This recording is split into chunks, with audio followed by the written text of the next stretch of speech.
something strange. The steps DeVego had taken got longer and longer.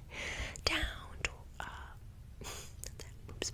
They were so long, no human being could have taken them. It was if something had helped him to hurry away. Then the hunter followed the tracks into the middle of the lake, but they were disappeared. At first he thought that DeVego had fallen through the ice, but there wasn't any hole. Then he thought that something had pulled him off the ice into the sky, but that made no sense. As he stood wondering what happened, the wind picked up again. Soon it was howling as it had the night before. Then he heard DeVego's voice. It was coming from above, and again he heard DeVego screaming, "My fiery feet, my burning feet!" But there was nothing to be seen. Now the hunter wanted to leave that place as fast as he could. He went back to camp and packed.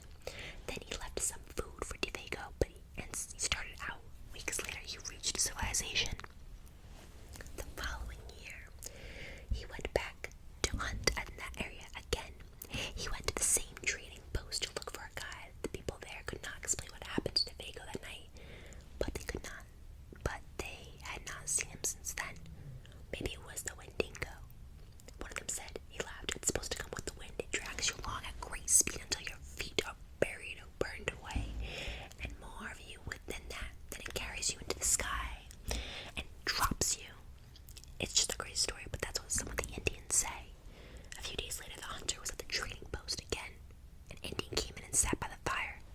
He had a blanket wrapped around him, and he wore his hat so that you couldn't see his face. The hunter thought there was something familiar about him. He walked over and asked, "Are you DeVego?" The Indian didn't answer. "Do you know anything about him?" No answer. He began to wonder if something was wrong, if the man needed help, but he couldn't see his face. "Are you alright?" he asked. No answer. To get a look at him, he lifted the Indian's hat. Then he screamed. There was nothing under the hat but a pile of ashes. Did you know that was going to happen? Alright, let's do book number 2. Let's see. What are we going to read? The Bad News. Got 2 skeleton baseball players, so clearly this doesn't have a good ending. Leon and Todd loved baseball. When they were young, they had played at the town's baseball team. Leon had been the pitcher, and Todd had played second base. Now that they were a lot older, they spent their free time watching baseball on the TV and talking about baseball. "Do you think they play baseball in heaven?" Leon asked Todd one day. "That's a good question," said Todd. "The one who gets there first should let the other one know somehow." As it turned out, Todd got into heaven first, and Leon waited patiently to hear from him. One day, Leon found Todd sitting in the living room waiting for him. Leon was very excited to see him. Like, "Okay, hey, like, you passed away, like, that's normal." "Was it like up there?" he asked. "And what about baseball?" "When it comes to baseball," said Todd, "I have some good news, and I have some bad news. The good news is that we do play baseball in heaven. We have some fine teams. I play second base on my team just like I used to in the old days. That's the good news." "What's the bad news?" asked Leon. "The bad news," said Todd, "is that you are scheduled to pitch tomorrow." What a twist. What a twist. Can you imagine playing baseball, like passing away, and then you get told by the person that passed away that you are supposed to be going to heaven tomorrow? Like, my brain would not be able to fathom that. I would not be able to do anything that day at all. Alright, let's see. Let's do another one about the third book. The third book.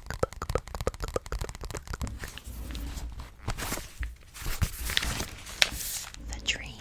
The movie that came out, this thing was in there, and it was the most creepiest thing. They literally brought this thing to life, and it was so weird. I'm sure you guys, if you haven't seen the movie, you should. Before The Dream. Lucy Morgan was an artist. She had spent a week painting in a small country town and decided that the next day she would move on. She would go to a village called Kingston. But that night, Lucy Morgan had a strange dream. She dreamed that she was walking up a dark, carved staircase and entered a bedroom. It was an ordinary room except for 2 things. The carpet was made of large squares that looked like trapdoors.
because some of them are a little short, but I'm gonna do it from the second book. Second book. Alright. The church. When people do titles like that, like the little like quick like ooh, like you're like what's going on, what's gonna happen, you know? There was a fellow named Larry Berger who wasn't afraid of anything alive, but anybody who was dead scared the wits out of him. One night Larry was out driving in the country in his old Jeep when he got caught in a bad thunderstorm. The rain was coming down in sheets. Since his Jeep didn't have a top to it, Larry started looking for a place to take shelter. But the first place he came to, he didn't even slow down.